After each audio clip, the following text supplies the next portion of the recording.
As pessoas que passavam na nossa rua naquele sábado de manhã viram uma cena que não fazia o menor sentido.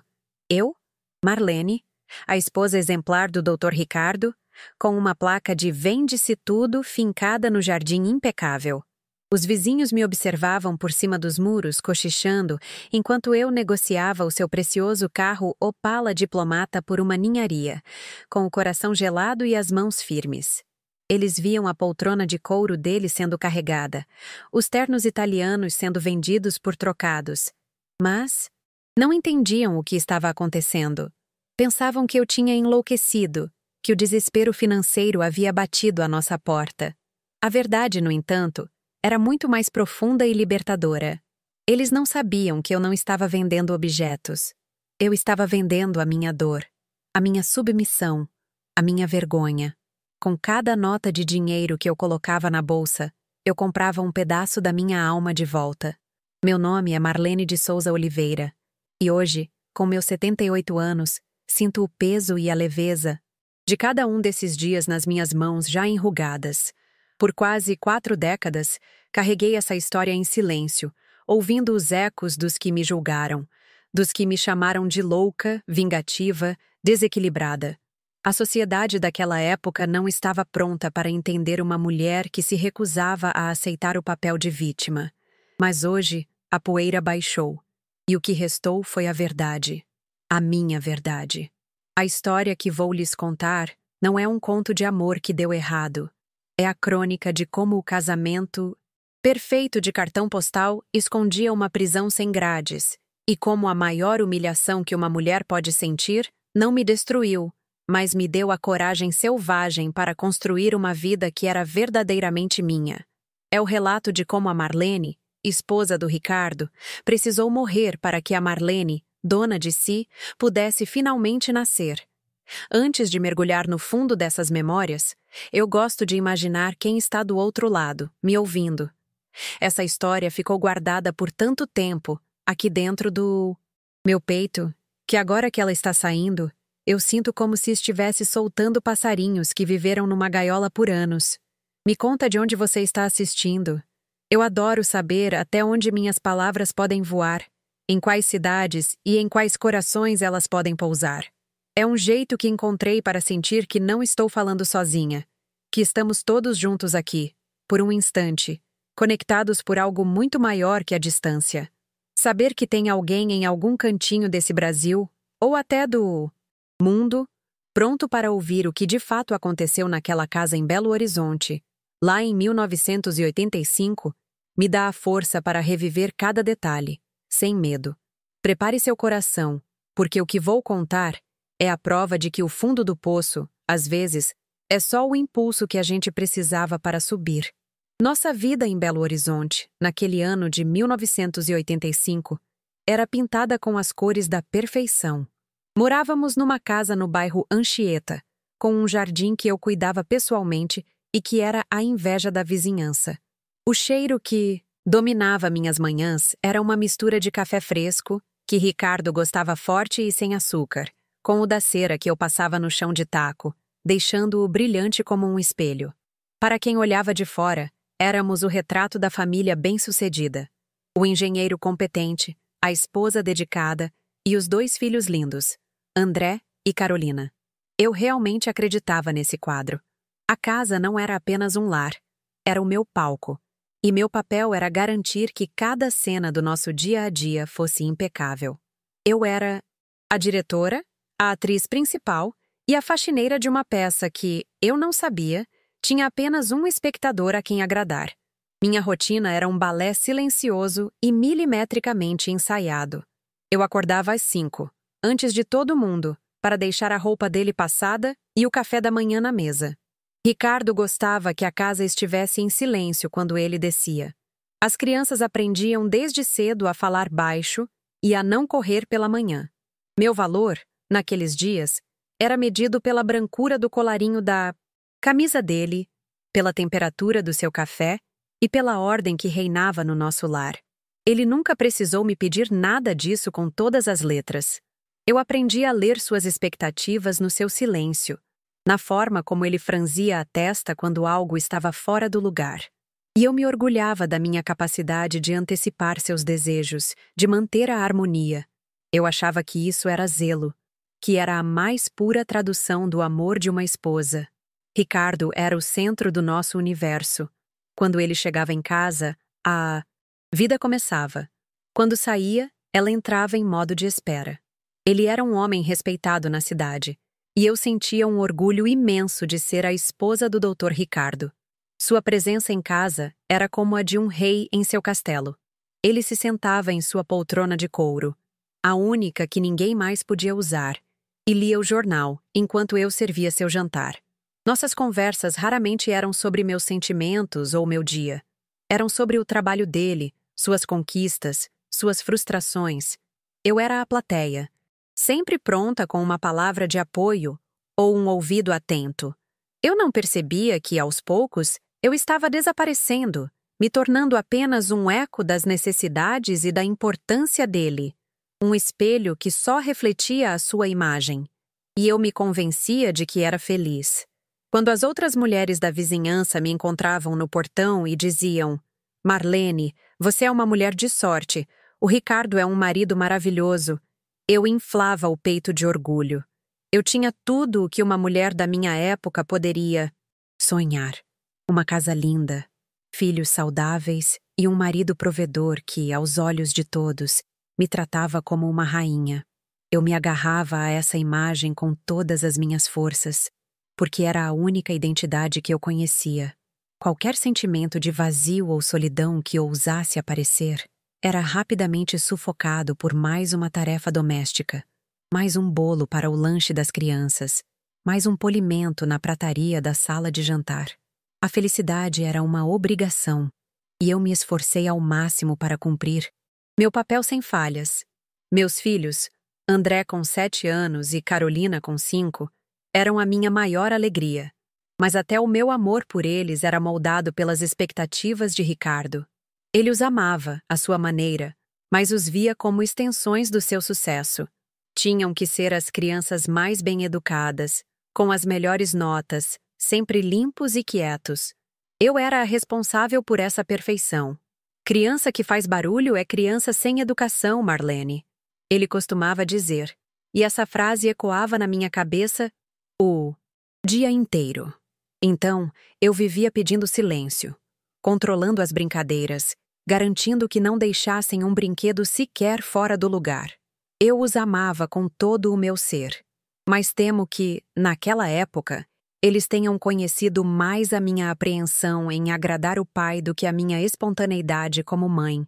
Durante as tardes, quando Ricardo estava no trabalho e as crianças na escola, a casa se tornava um palácio silencioso e imenso. O único som era o do meu trabalho, o aspirador de pó, a água na pia, o tic-tac do relógio de parede na sala, marcando as horas até o retorno deles. Era nesses momentos que a solidão mais me visitava. Eu não tinha amigas. Ricardo sempre dizia que amizades femininas só servem para fofoca e para colocar besteiras na cabeça uma da outra. Ele me convenceu de que a nossa família se bastava. Então, eu não tinha um telefone para tocar, um café para tomar com uma vizinha. Minha única companhia era a lista de tarefas, um diálogo mudo com os objetos da casa, que pareciam exigir de mim a mesma perfeição que meu marido esperava. Meu mundo financeiro era completamente dependente dele. Eu não tinha uma conta no banco, um cartão, nada em meu nome. Toda segunda-feira, ele me deixava uma quantia exata de dinheiro na gaveta da cozinha para as compras da semana. Se algo extra fosse necessário, eu precisava pedir, explicar o motivo e, às vezes, justificar o gasto. Ele chamava isso de organização, de cuidado para que eu não tivesse que me preocupar com contas. Eu acreditava. Via como um gesto de proteção, um fardo que ele carregava por mim. Não enxergava que cada nota de dinheiro que ele me dava vinha com uma corda invisível, uma corda que me mantinha presa, dócil e, acima de tudo, grata pela minha própria submissão, que eu confundia com segurança. O final do dia era sempre o momento de maior tensão. A partir das 5 da tarde, eu entrava em um estado de alerta máximo. O jantar tinha que estar com o aroma perfeito pairando no ar, a casa em ordem. Absoluta. As crianças de banho tomado e com o dever de casa feito. Eu me arrumava, passava um batom claro e ia esperá-lo na porta. O som do motor do Opala dele chegando na garagem era o veredito do meu dia. Se ele entrasse sorrindo, meu coração se acalmava. Se ele entrasse com o rosto fechado, eu passava a noite inteira repassando mentalmente cada ação minha, tentando descobrir onde eu havia falhado. O alívio de "O jantar está ótimo, querida", era a minha maior recompensa, a medalha de honra, que validava toda a minha existência. Nossa vida social era cuidadosamente orquestrada por ele. De vez em quando, recebíamos casais de amigos do trabalho dele para jantar. Nesses dias, eu passava a semana inteira preparando tudo. Eu era a anfitriã perfeita, que não se sentava à mesa, sempre ocupada em servir, em garantir que os copos estivessem cheios e que todos estivessem satisfeitos. Eu sorria quando Ricardo contava uma história e me usava como um detalhe cômico, uma personagem secundária em suas anedotas. A Marlene, coitada, não entende nada de engenharia, mas faz um assado como ninguém, ele dizia, e todos riam. E eu ria junto, porque esse era o meu papel.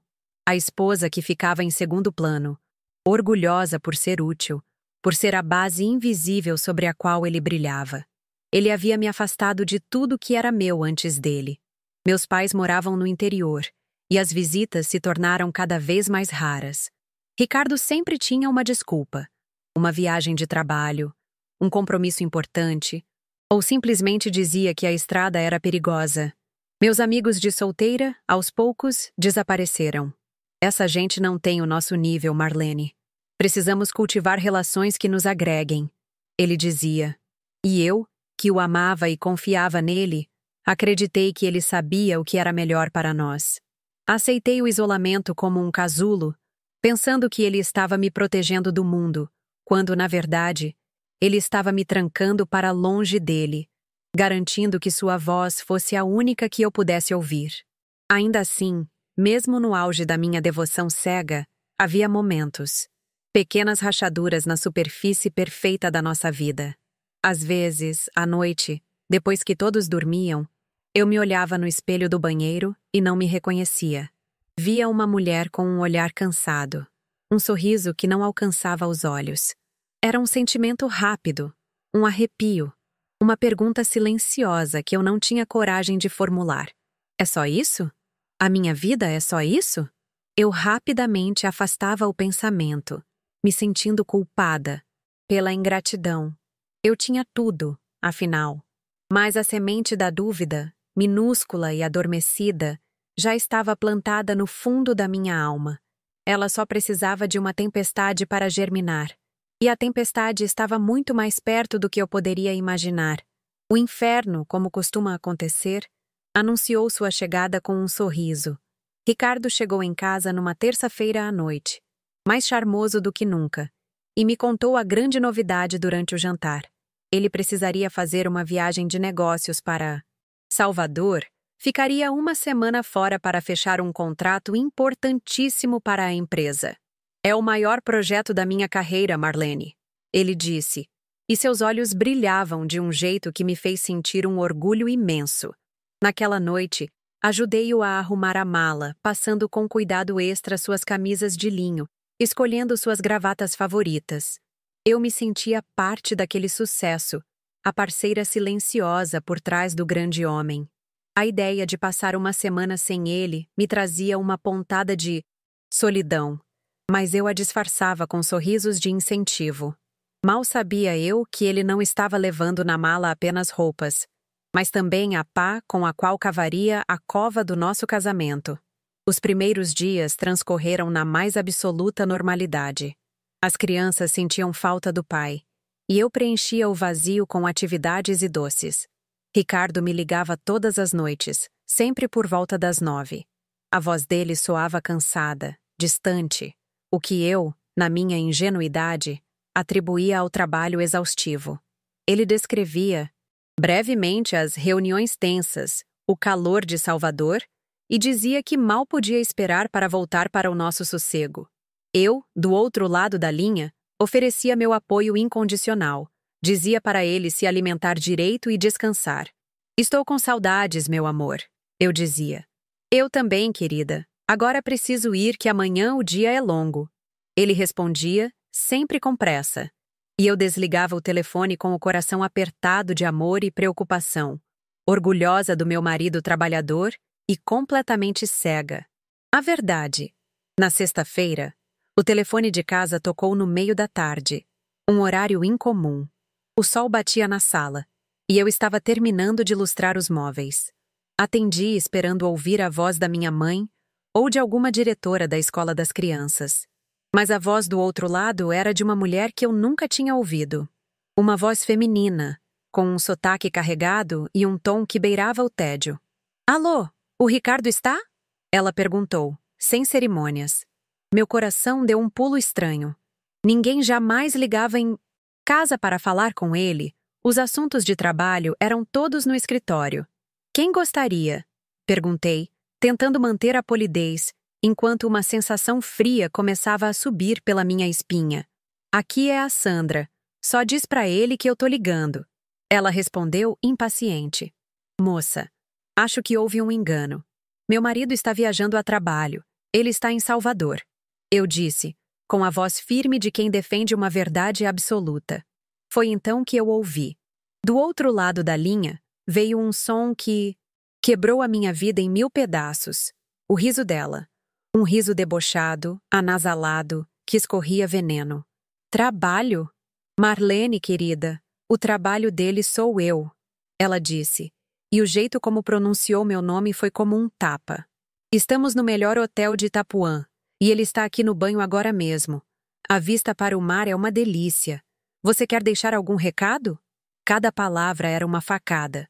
O ar me faltou. Minha mão que segurava o fone começou a tremer violentamente, e o cheiro da cera de carnaúba de repente me causou uma náusea insuportável. Eu não respondi. Não consegui emitir um único som. Apenas coloquei o telefone de volta no gancho, com uma lentidão de quem se move debaixo d'água. O silêncio que se seguiu foi a coisa mais barulhenta que eu já experimentei. O tic-tac do relógio na parede soava como marteladas na minha cabeça. Olhei ao redor, para a minha sala perfeitamente arrumada, para os porta-retratos com nossas fotos felizes, e tudo parecia uma farsa, um cenário de teatro. Barato. O chão que eu tanto me esforcei para manter limpo e encerado, o chão firme sobre o qual construí toda a minha identidade, se abriu sob os meus pés. A humilhação não foi um sentimento, foi um evento físico. Um terremoto que derrubou cada pilar da minha existência, me deixando soterrada nos escombros do que eu acreditava ser a minha vida. Uma febre que não era febre tomou conta do meu corpo. Um calor que subia do estômago para o rosto, enquanto minhas mãos e pés ficavam gelados como pedra. Eu me arrastei até o nosso quarto, o quarto do nosso casamento, e a visão da cama arrumada, do lado dele vazio, foi outra punhalada. Fechei as cortinas, mergulhando o cômodo na penumbra, e me deitei.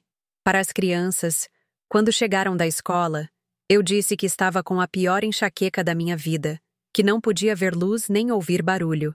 E eles, preocupados e obedientes, ficaram em silêncio no resto da casa. Passei os 2 dias seguintes ali, deitada, alternando entre um estado de torpor e crises de choro silenciosas, com o rosto afundado no travesseiro para que ninguém pudesse me ouvir. Eu não estava apenas de luto pelo fim do meu casamento. Estava de luto pela morte da mulher que eu fui. Naqueles 2 dias de escuridão, minha mente era um carrossel desgovernado de imagens e palavras. A voz daquela mulher, o riso dela, as mentiras de Ricardo ao telefone, cada "eu te amo", cada gesto de carinho que ele já havia me dado, agora parecia sujo, contaminado por essa revelação. A dor da traição era imensa, mas a humilhação era ainda pior. A humilhação de ter sido a esposa tola, a última a saber, a peça central de uma farsa que talvez a cidade inteira já conhecesse. O dilema se instalou no meu peito. Eu contaria a ele que sabia? Faria um escândalo? Choraria e imploraria para que ele me escolhesse? Ou aceitaria calada como tantas mulheres da minha época faziam?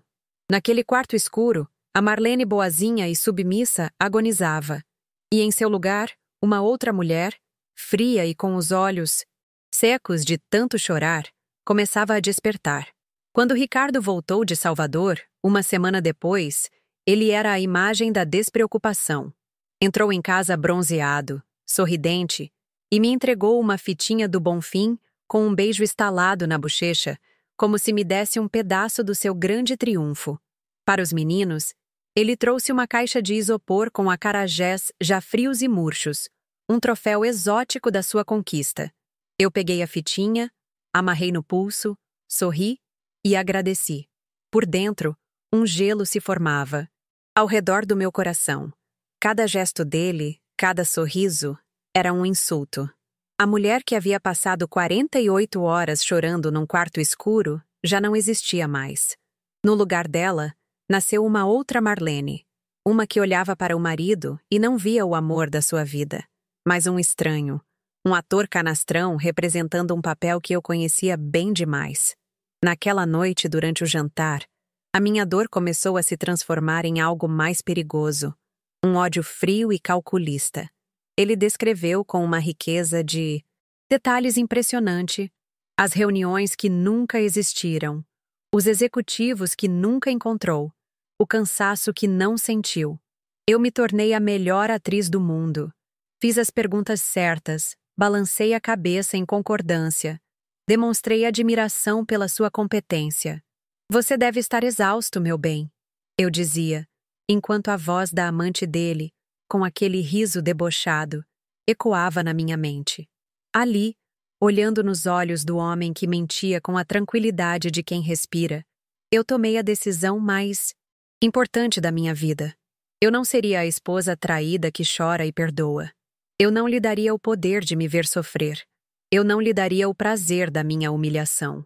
A vida voltou a uma aparente e assustadora normalidade. Eu continuei a passar suas camisas, a preparar seu café, a manter a casa como um santuário. Mas agora, tudo era um ato consciente, uma performance. Por fora, eu era a mesma Marlene de sempre, a esposa dócil e dedicada que todos conheciam. Por dentro, eu havia me tornado uma estrategista. Meu cérebro, antes ocupado com listas de compras e cardápios, agora trabalhava sem parar, como uma máquina de calcular. Comecei a observar Ricardo não mais como meu marido, mas como um objeto de estudo. Eu analisava seus hábitos, suas paixões, suas vaidades. Eu precisava entender o que para ele era mais valioso do que uma família, mais importante do que a lealdade. Eu precisava descobrir a arquitetura do seu ego para saber exatamente onde demolir. E a resposta estava em toda parte, gritando para mim. Não era eu, nem mesmo as crianças. O que Ricardo mais amava eram os símbolos do seu sucesso, as extensões da sua própria identidade. Comecei pelo carro, o Opala Diplomata preto, que ele mantinha na garagem coberto por uma lona, como uma relíquia. Todo sábado de manhã, ele o lavava pessoalmente, um ritual sagrado. Ele não amava o carro. Ele amava o que o carro dizia sobre ele. Amava os olhares dos vizinhos, a forma como ele o fazia se sentir poderoso e importante na rua. Eu via o brilho nos olhos dele ao polir o capô e entendia que aquele monte de metal e graxa tinha mais valor para ele do que os meus 20 anos de dedicação. Depois, minha atenção se voltou para a sua poltrona de couro na sala. Era o seu trono. Ninguém, nem mesmo as crianças, podia se sentar ali. Era de onde ele lia o jornal, assistia ao noticiário, de onde ele comandava o nosso pequeno reino com gestos e palavras. Aquele móvel não era sobre conforto, era sobre poder. Representava o seu lugar de autoridade inquestionável dentro daquelas paredes. Lembrei-me do dia em que a comprou, da fortuna que pagou, dizendo que um homem precisa de um lugar seu no mundo. Eu, na minha ingenuidade, achei romântico. Agora, eu via a poltrona pelo que ela era. Um pedestal que eu mesma ajudava a lustrar todos os dias, reforçando a minha própria posição, no chão, aos seus pés. Seu escritório era outro santuário, Um cômodo que eu só podia entrar para limpar. A mesa de mogno maciço, as cadeiras de couro, a caneta tinteiro de ouro que ele usava para assinar documentos importantes. Nas paredes, não havia fotos da nossa família, mas sim seus diplomas, prêmios da empresa e troféus de pescaria que ele tanto se orgulhava. Aquele lugar era a prova material de que a sua vida acontecia lá fora, no mundo dos homens importantes, e que a nossa casa era apenas um lugar de descanso, uma vitrine bem organizada para expor suas conquistas. Eu olhava para aqueles objetos todos e sentia um asco profundo. Ele não construiu um lar para nós. Construiu um monumento para si mesmo, e nós éramos apenas parte da decoração. O alvo final, o mais íntimo e valioso, eu descobri por acaso.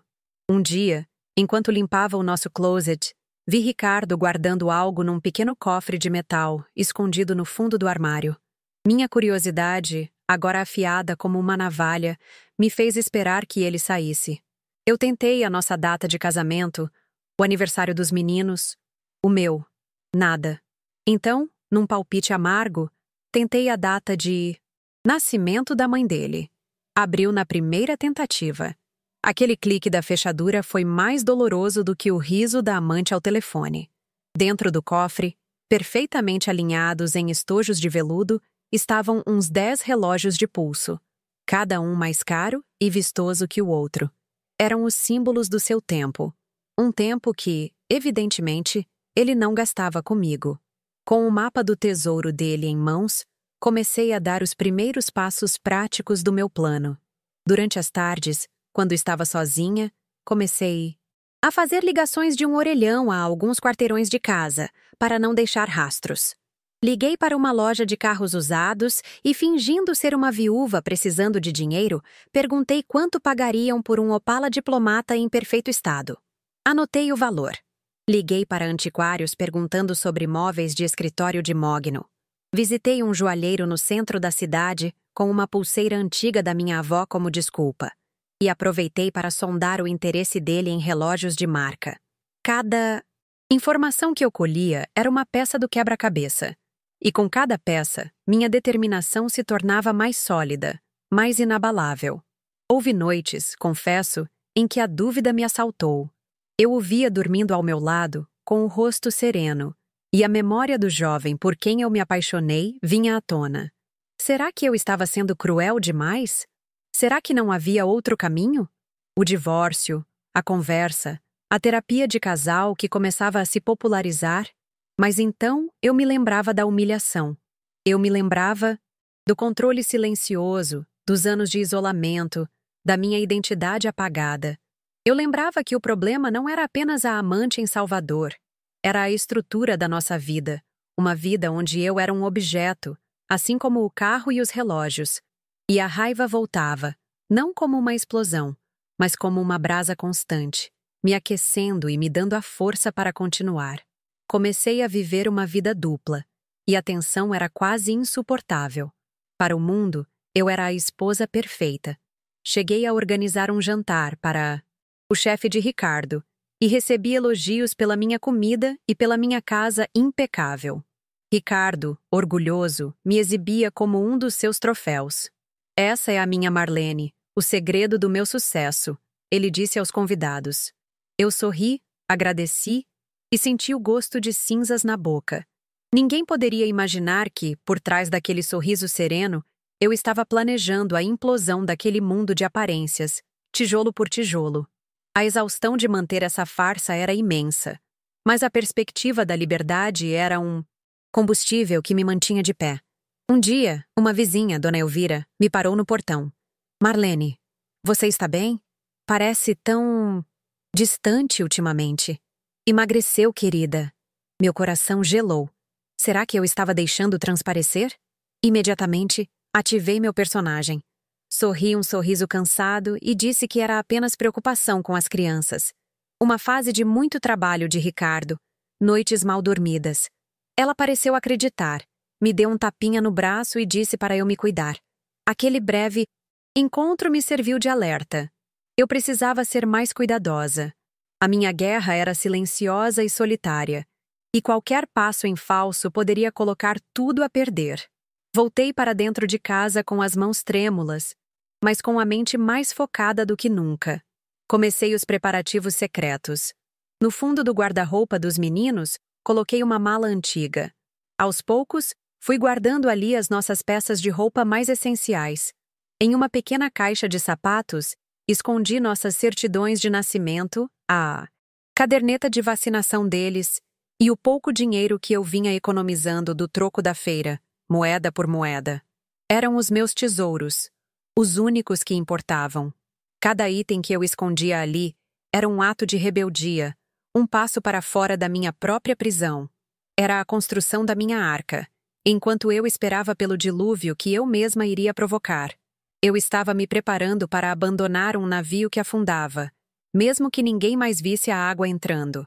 Para as crianças, comecei a plantar uma semente de aventura. O que vocês acham de a gente fazer uma viagem surpresa bem longa para a casa da vovó e do vovô? Eu perguntava, em tom de brincadeira. Os olhos deles brilhavam.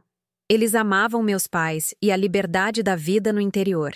Eu contava histórias de como seria divertido, de como poderíamos ficar lá por muito tempo. Criei na mente deles a imagem de umas férias prolongadas. Uma aventura mágica. Era uma manipulação, eu sei, e isso me doía. Mas era a única forma de garantir que, quando a hora chegasse, eles viessem comigo sem medo, com a alegria da inocência, me protegendo da hesitação que a tristeza deles poderia me causar. Os dias se arrastavam, e a espera pela oportunidade certa era uma tortura.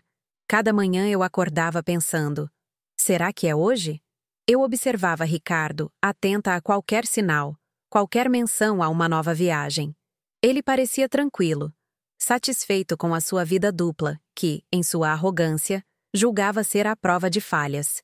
Ele continuava com suas rotinas, seus rituais de autoengrandecimento, completamente alheio à tempestade que se formava sob o seu próprio teto. E essa cegueira dele só alimentava a minha certeza. Ele não me via. Ele nunca me viu como uma pessoa completa, com pensamentos e sentimentos próprios. Para ele, eu era parte do cenário, e o cenário não se rebela. Passei a enxergar as mulheres ao meu redor com outros olhos. Na fila do supermercado, no portão da escola, eu via outras Marlenes. Mulheres com o olhar cansado, que riam das piadas sem graça dos maridos, que viviam para servir e agradar. Eu via o controle disfarçado de cuidado, a dependência disfarçada de amor. Comecei a entender que a minha história não era só minha. Era a história de muitas, a maioria silenciosa, que aprendia a engolir o choro e a chamar de paz a ausência de conflito. Isso não diminuiu a minha dor, mas me deu um senso de propósito. A minha vingança não era só por mim, era por todas as correntes invisíveis que nos prendiam. Num domingo, durante o almoço em família, Ricardo me corrigiu na frente das crianças por uma opinião que eu dei sobre política. Ah, Marlene, você não entende nada disso. Deixe esses assuntos para quem lê jornal, ele disse, com um sorriso condescendente. Os meninos me olharam, esperando minha reação. Em outros tempos, eu teria baixado a cabeça, envergonhada. Mas daquela vez, eu o encarei de volta, sustentei seu olhar e dei um sorriso pequeno e enigmático, sem dizer uma palavra. Ele ficou desconcertado com o meu silêncio. Naquele momento, eu senti uma onda de poder. Ele podia controlar meu dinheiro, minha rotina, minhas amizades, mas a minha mente era finalmente um território livre, e era de lá que viria a sua ruína. Eu já tinha tudo esquematizado na minha cabeça, como um general antes da batalha. O primeiro a ser chamado seria o homem do ferro velho, que também comprava carros usados. O dinheiro dele era rápido e sem burocracia. Depois, eu colocaria a placa no jardim. Os vizinhos, atraídos pela pechincha e pela fofoca, se encarregariam dos móveis e das miudezas. Por último, com a casa já se esvaziando, eu iria ao centro encontrar o joalheiro. Tudo em dinheiro vivo. Sem cheques, sem depósitos, sem rastros. A dona de casa, que mal sabia preencher um cheque, estava se revelando uma especialista em logística e planejamento financeiro. A necessidade, afinal, é a mãe de muitas habilidades que nem sabemos que possuímos. Um mês depois da ligação que mudou tudo, ele chegou. O momento que eu tanto esperei e temi. Durante o jantar de uma quarta-feira, Ricardo anunciou, com ar de grande importância, que precisaria fazer outra viagem inadiável. Desta vez, para o Rio de Janeiro. 2 dias, no máximo 3.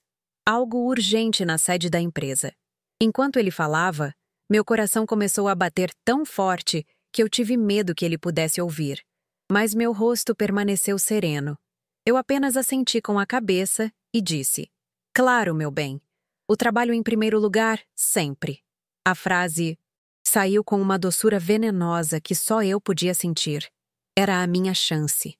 A cortina estava prestes a se abrir para o último ato da nossa farsa. Naquela noite, enquanto eu arrumava a mala dele pela última vez, um sentimento estranho me invadiu. Era uma mistura de medo e euforia. Cada camisa que eu dobrava era um adeus. Cada par de meias que eu enrolava era um ponto final. Eu estava tocando os pertences do homem cuja vida eu estava prestes a implodir. Senti uma calma sobrenatural, a calma de quem já passou por todo o sofrimento e agora só tem a ação pela frente. Eu não era mais uma vítima reagindo à dor. Eu era a protagonista da minha própria história, escrevendo um final que ninguém, muito menos ele, poderia prever. Aquela mala não continha apenas roupas, continha o fim de uma era. O dia seguinte foi surreal.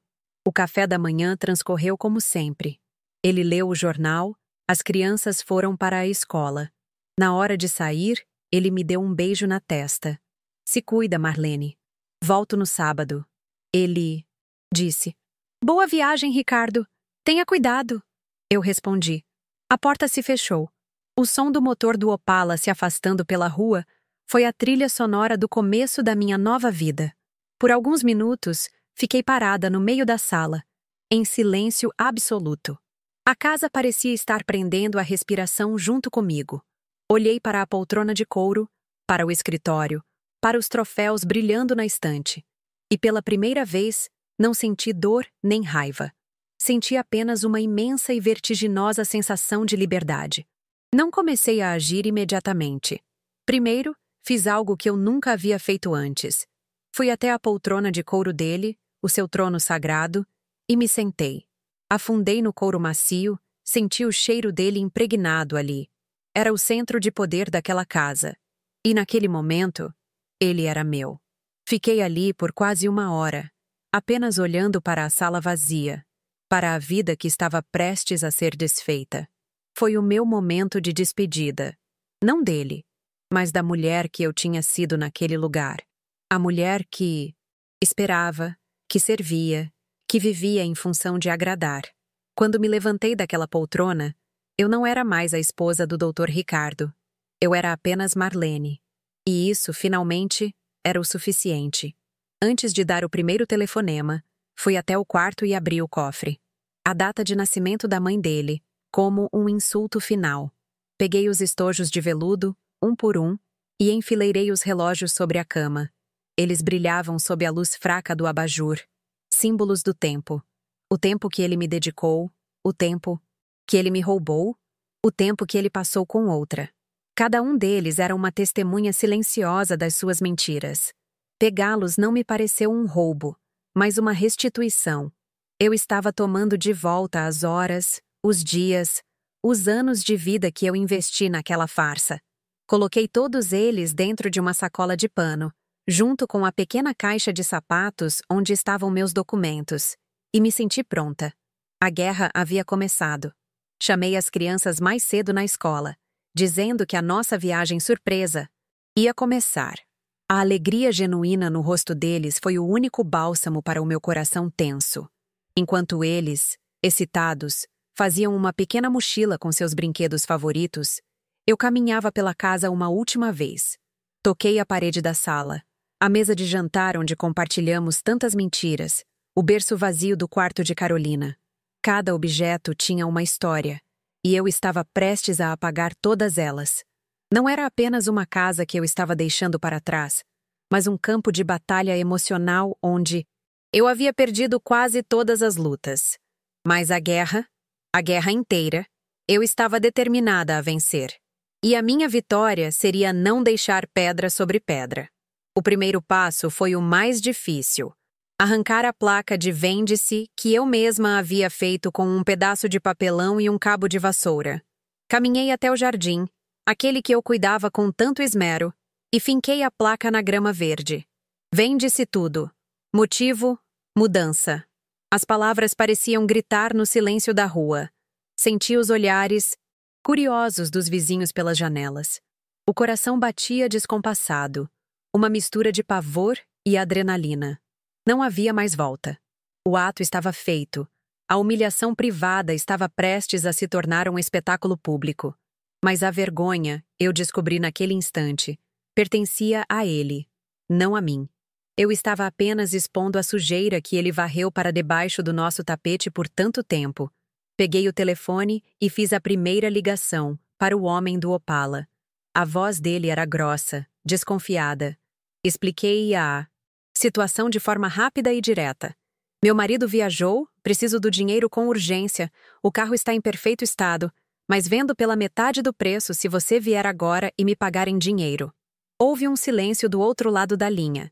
E então estou chegando em 20 minutos. Desliguei e respirei fundo. A engrenagem havia começado a girar. Eu não tinha certeza de nada. Não sabia o que o futuro me reservava, onde dormiríamos naquela noite. Mas pela primeira vez em muitos anos, eu sentia que tinha o controle do meu próprio destino. Eu era a motorista da minha vida e estava prestes a vender o carro do passageiro. Enquanto esperava, abri todas as portas e janelas da casa. Deixei o ar circular, como se quisesse expulsar o cheiro de mofo daquela vida de mentiras. Peguei os ternos caros de Ricardo no armário e os joguei sobre o sofá. Tirei seus troféus de pescaria da estante e os coloquei no chão da sala. Os sapatos italianos, a coleção de gravatas, tudo foi arrancado de seu lugar, de ordem e exposto. A casa, antes um museu impecável, agora parecia o camarim de um ator decadente, revirado após o fracasso do último espetáculo. Eu não estava apenas vendendo objetos, estava profanando um templo. O templo do ego de um homem que se achava um deus e que estava prestes a descobrir que era apenas um homem, e um homem que ficaria sem nada. O comprador do carro chegou, um homem grande com mãos sujas de graxa. Ele olhou o Opala com cobiça, deu uma volta, ligou o motor. Não fez muitas perguntas. O preço era bom demais para isso. Ele me entregou um maço de notas de dinheiro, amarrado com um elástico. O volume do dinheiro na minha mão era algo que eu nunca tinha sentido. Era real. Era meu. Quando ele manobrou o carro para fora da garagem, o som do motor do Opala se afastando pela segunda vez naquele dia teve um significado completamente diferente. Não era mais o som da minha solidão, mas o som da minha libertação. O primeiro e mais importante símbolo do poder dele havia sido liquidado. E eu nem precisei de um recibo. A placa no jardim rapidamente atraiu os primeiros curiosos. Eram os vizinhos, claro. Dona Elvira foi a primeira, com os olhos arregalados de espanto. Marlene, o que significa isso? Aconteceu alguma coisa? O Ricardo sabe disso? Eu a olhei com uma calma que nem eu sabia que possuía. Estamos de mudança, Elvira. Decidimos nos livrar de tudo, começar do zero em outro lugar. Ele sabe de tudo. Foi uma decisão nossa. Eu menti, com a naturalidade de quem conta a verdade. A fofoca era uma ferramenta poderosa, e eu a usei a meu favor.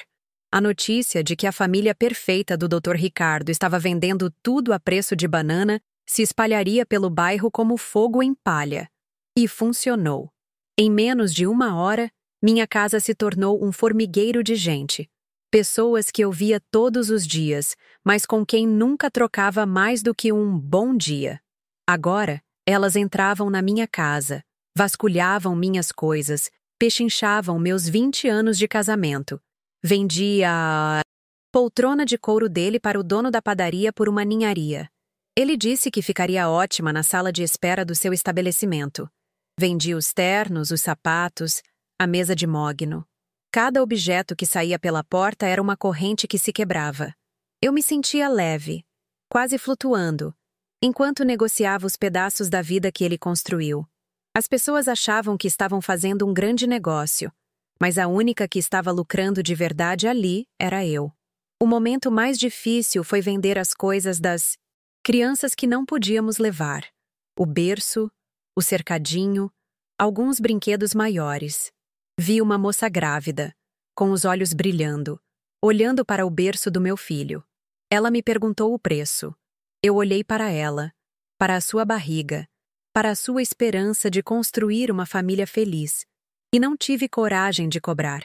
É um presente, eu disse. Que seu filho seja muito feliz aqui. Ela chorou e me abraçou.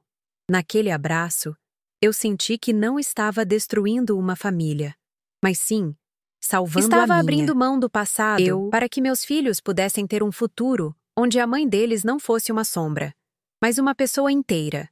A tarde caía quando a casa começou a ficar vazia. Os espaços abertos ecoavam as vozes dos poucos compradores que restavam. O sol entrava pelas janelas e iluminava a poeira que subia do chão, revelando as marcas onde os móveis costumavam ficar. Eram como fantasmas, as cicatrizes da vida que existiu ali. Eu olhava para aquelas marcas e não sentia nostalgia. Sentia alívio. Era a prova de que tudo aquilo era real, mas que agora estava no passado. A casa não era mais um lar, nem um museu. Era apenas uma casca oca, um cenário abandonado após o fim da peça. E eu finalmente estava livre para deixar o palco. Com a casa quase vazia, peguei a sacola com os relógios e fui para o centro da cidade. Deixei as crianças com uma vizinha por 1 hora, com a desculpa de que precisava resolver uma última coisa da mudança. O joalheiro era um senhor de idade, com lentes grossas nos óculos. Ele analisou os relógios um por um, em silêncio. Eu não disse de onde vieram, apenas que eram uma herança de família. Ele me fez uma oferta. Eu sabia que era menos do que valiam, mas não discuti. Eu não queria o melhor preço. Eu queria o fim. Saí da loja dele com outro maço de dinheiro, desta vez mais pesado, mais denso. O tempo de Ricardo convertido em papel. Um tempo que agora me compraria um novo começo. Voltei para casa ao entardecer. A casa estava silenciosa, vazia, exceto por 2 malas perto da porta. Peguei meus filhos, agradeci a vizinha. Ela me olhou com pena, provavelmente pensando que meu marido havia me abandonado e me deixado sem nada. Mal sabia ela que eu nunca me senti tão rica em toda a minha vida. Peguei a mão dos meus filhos, uma em cada lado, e dei uma última olhada para a casa oca. Não havia mais nada ali que me prendesse. Com o dinheiro da venda da minha dor guardado numa bolsa a tiracolo, eu caminhei com meus filhos em direção ao ponto de ônibus, sem olhar para trás. Eu não sabia para onde a vida iria me levar, mas, pela primeira vez, eu sentia que era eu quem estava no comando. A rodoviária de Belo Horizonte à noite era um mundo à parte. Um formigueiro de gente, de despedidas e chegadas, com um cheiro forte de café e pão de queijo misturado à fumaça dos motores. Para mim, que vivi por anos em uma redoma de silêncio e ordem, aquele caos era assustador e, ao mesmo tempo, revigorante. Era o som da vida real, pulsando sem roteiros. Com uma mão segurando a bolsa pesada de dinheiro contra o peito e a outra entrelaçada nos dedos dos meus filhos, caminhei até o guichê. 3 passagens, só de ida, para o próximo ônibus que sair para o interior. Eu disse à atendente, a voz mais firme do que eu esperava. Comprar aqueles bilhetes foi o gesto final, a assinatura no meu decreto de alforria. Não eram apenas pedaços de papel. Eram a prova material de que eu estava, de fato e de direito, tomando as rédeas da minha vida. Quando o ônibus partiu, arrastando-se lentamente para fora da plataforma, eu colei o rosto na janela fria. As luzes de Belo Horizonte se tornaram um borrão. A cidade que foi ao mesmo tempo meu lar e minha prisão, estava sendo engolida pela escuridão da estrada. André e Carolina, exaustos mas felizes, tagarelavam sobre a aventura de viajar à noite, perguntando se os avós saberiam da surpresa. Eu apenas sorria e concordava, sentindo o peito apertado por uma mistura de emoções que eu não conseguia nomear. Era o medo do desconhecido lutando contra o alívio indescritível de ter escapado. Cada quilômetro que nos afastava daquela casa oca era um quilômetro a mais para dentro de mim mesma, a mais longa e importante viagem que eu já havia feito. A noite avançou e as crianças adormeceram, a cabeça de um em cada ombro meu. O ônibus roncava monótono pela estrada escura. E na solidão da madrugada, minhas defesas começaram a ruir. A adrenalina da fuga deu lugar a uma clareza dolorosa. Eu segurava meus filhos, o único tesouro verdadeiro que eu tinha, e sentia o peso da minha decisão. Não havia glória naquele momento, apenas a realidade crua de ser uma mulher de 35 anos, recomeçando do zero absoluto, com a reputação em frangalhos e um futuro incerto. O dinheiro na bolsa era a minha única rede de segurança. Toquei o volume através do tecido e chorei pela primeira vez naquele dia. Um choro silencioso, não de arrependimento, mas de exaustão e de um medo profundo. O medo de quem salta de um penhasco confiando que vai aprender a voar durante a queda. Enquanto a estrada passava, minha mente começou a projetar a cena que eu não veria, mas que podia imaginar com uma nitidez assustadora. Eu via Ricardo chegando em casa no sábado, cansado da viagem. Ele giraria a chave na fechadura, estranhando o silêncio. Entraria chamando meu nome. Marlene, cheguei! A voz dele ecoaria de uma forma estranha, e ele perceberia. O vazio. Eu o imaginava caminhando pela sala, o lugar da sua poltrona marcado no chão como um fantasma. Ele iria ao escritório e o encontraria nu, despojado. Subiria as escadas correndo, o coração já em descompasso, e abriria a porta do nosso quarto para encontrar apenas a cama e as marcas dos móveis na parede. O choque, a incredulidade, a fúria impotente. Eu podia quase sentir o chão tremendo sob os pés dele. Ele correria pela casa como um animal enjaulado, abrindo armários vazios, gavetas ocas. O desespero se transformando em pânico. Onde estavam suas roupas? Seus sapatos? Seus troféus? E então, ele se lembraria do cofre. A corrida final até o closet, o suor frio na testa, os dedos trêmulos na combinação. O clique da porta se abrindo para revelar nada. O vazio absoluto. A ausência dos seus relógios seria o golpe final. Ali, naquele instante, ele entenderia que não se tratava de um assalto comum. Ladrões levam coisas de valor. Eles não levam escovas de dente de crianças nem panelas velhas. Ladrões não limpam uma casa. Eles a reviram. O que aconteceu ali foi diferente. Foi uma anulação. O apagamento cirúrgico de uma vida. A sua vida. Se essa parte da minha história, a imagem da minha fuga silenciosa no meio da noite enquanto ele estava longe, te tocou de alguma forma, deixa seu comentário. Eu leio tudo, com o coração aberto. Às vezes, as pessoas me perguntam se eu não senti medo, e a verdade é que eu estava apavorada. Mas há momentos na vida em que o medo de ficar parado é muito maior do que o medo de seguir em frente. Foi a força que nasceu da maior das humilhações que me empurrou para fora daquela porta. E é por isso que eu conto essa história hoje, para que talvez, em algum lugar, uma outra mulher que se sente invisível perceba que ela tem, dentro de si, a força para planejar e executar a sua própria libertação. O ônibus chegou à pequena rodoviária da minha cidade natal quando os primeiros raios de sol riscavam o céu. O ar era fresco, com cheiro de terra molhada, um cheiro que eu não sentia há anos. Desembarcar ali foi como voltar no tempo. A cidadezinha pacata, as pessoas se cumprimentando na rua. Era um mundo a anos-luz da vida que eu levava em Belo Horizonte. Senti um alívio tão profundo que minhas pernas fraquejaram. Mas junto com o alívio, veio a vergonha. Eu saí dali como a filha que se deu bem, que casou com um doutor. E estava voltando como uma foragida, sem marido, sem casa, com 2 crianças e uma bolsa cheia de um dinheiro cuja origem eu não poderia explicar. A minha guerra ainda não havia acabado. Uma nova batalha, a do recomeço, estava apenas começando. Encontrei um orelhão na praça em frente à rodoviária. As crianças estavam sentadas num banco, comendo um pão de queijo que comprei na lanchonete. Elas precisavam de um pai, e eu precisava cortar o último fio. Disquei o número da minha antiga casa, com o coração na boca. O telefone chamou 1, 2, 3, 4 vezes. A cada chamada, eu imaginava o som ecoando pelos cômodos vazios. No quinto toque, ele atendeu. A respiração dele era ofegante, desesperada. Alô? Alô? Ele gritou. Eu permaneci em silêncio por um instante, apenas para que ele pudesse sentir o peso da minha ausência do outro lado da linha. Marlene? Pelo amor de Deus, Marlene! Onde você está? O que aconteceu? Invadiram a casa, levaram tudo! Levaram tudo! Você e as crianças estão bem? Foram sequestrados? A voz dele era um turbilhão de pânico e confusão.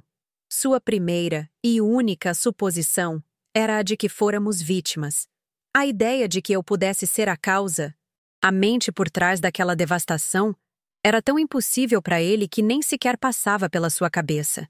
Ele não conseguia me enxergar como um agente, como alguém capaz de uma ação tão definitiva. E essa percepção, essa sua total incapacidade de me ver, foi a confirmação final de que eu havia feito a coisa certa. Eu não era uma pessoa para ele. Era apenas mais um dos seus bens.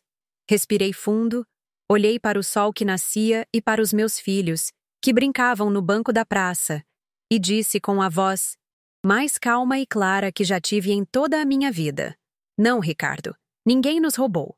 Fiz uma pausa, deixando a frase pairar no ar entre nós. Eu não fui roubada. Eu fui restituída. Eu vendi tudo. Do outro lado da linha, o silêncio foi absoluto. Um silêncio pesado, denso, onde eu podia quase ouvir o mundo dele se desintegrando. Então, veio a explosão. Gritos, xingamentos, ameaças e, por fim, a súplica patética. E enquanto ele se desfazia em fúria e desespero, eu não senti prazer. O som da sua ruína era, de fato, a melodia mais bonita da minha libertação. Enquanto ele ainda gritava, com a voz embargada pelo choro de raiva e autocomiseração, eu fiz a última coisa que ele esperaria de mim. Eu desliguei. Simplesmente coloquei o telefone no gancho, no meio de uma de suas frases. Cortei a sua voz, a sua influência, a sua presença da minha vida para sempre. O clique do telefone se encaixando foi o ponto final mais satisfatório que eu poderia ter escrito. Virei as costas para o orelhão, para aquela voz que agora era apenas um eco do passado, e caminhei em direção aos meus filhos. Peguei na mão de cada um e disse: Vamos, meus amores. Vamos para a casa da vovó. E pela primeira vez em muitos anos, eu não estava fugindo de nada. Eu estava caminhando em direção a algum lugar. Como era de se esperar, o divórcio foi um escândalo que deu o que falar em Belo Horizonte por meses.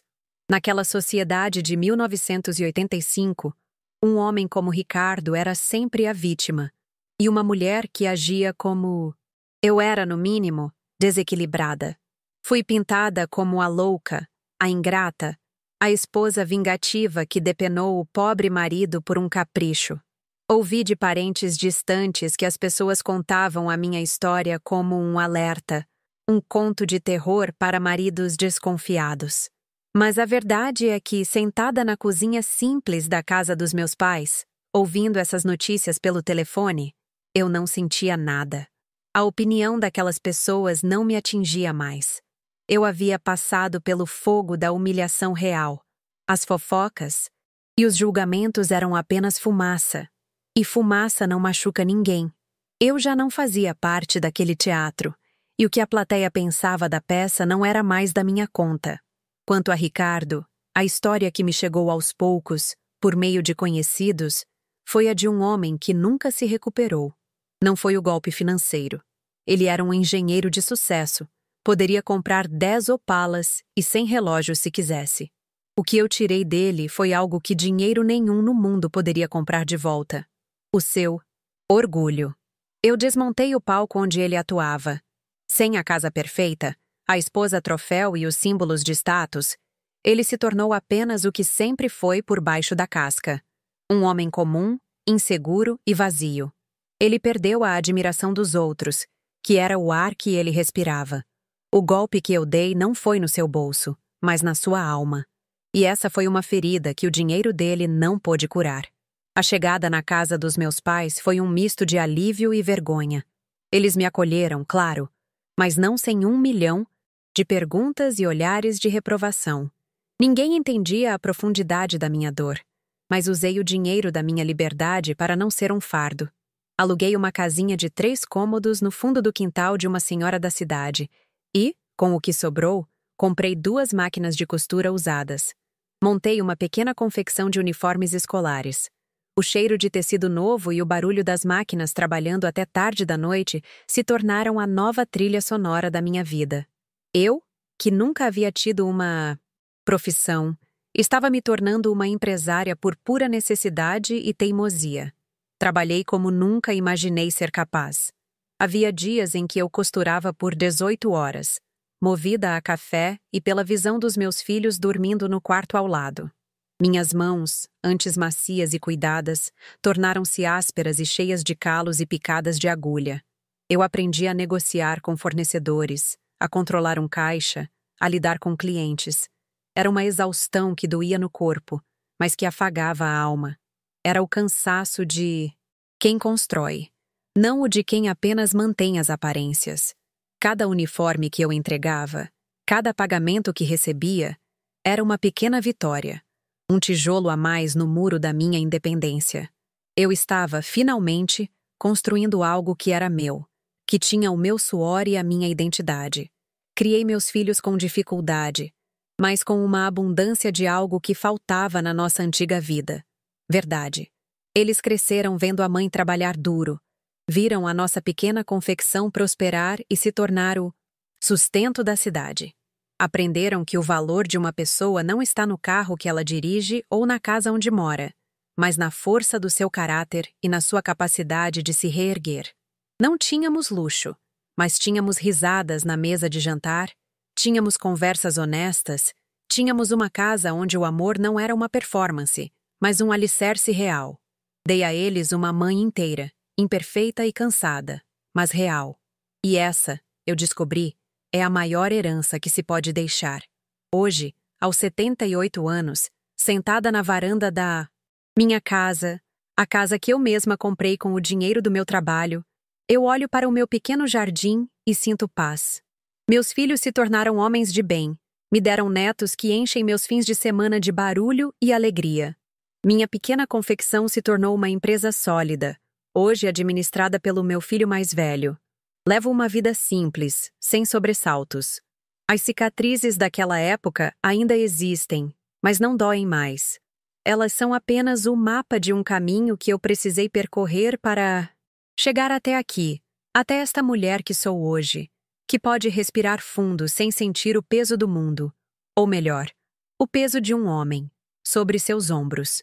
Olhando para estas mãos que o tempo marcou, eu entendo com uma clareza que só a idade traz.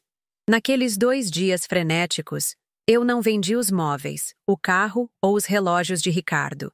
Eu anunciei a venda da minha dor. Coloquei uma etiqueta de preço na minha submissão. Fiz um bazar com a minha vergonha. Cada objeto que um vizinho carregava para fora daquela porta era um pedaço do passado que eu estava trocando por uma moeda de futuro. Cada nota de dinheiro que amassava na minha bolsa era um grama de liberdade que eu comprava. Eu não estava destruindo um lar, como todos pensaram. Eu estava, na verdade, resgatando uma vida que havia sido soterrada sob o peso de coisas que brilhavam, mas que não tinham valor algum. E essa, minha filha, é a lição que ficou gravada na minha alma. Não é uma lição de vingança, mas de sobrevivência. A vida, às vezes, nos coloca em situações que parecem não ter saída, em casas que são prisões com paredes bonitas. Mas a porta está sempre lá. A chave, muitas vezes, está em perceber o que realmente nos aprisiona.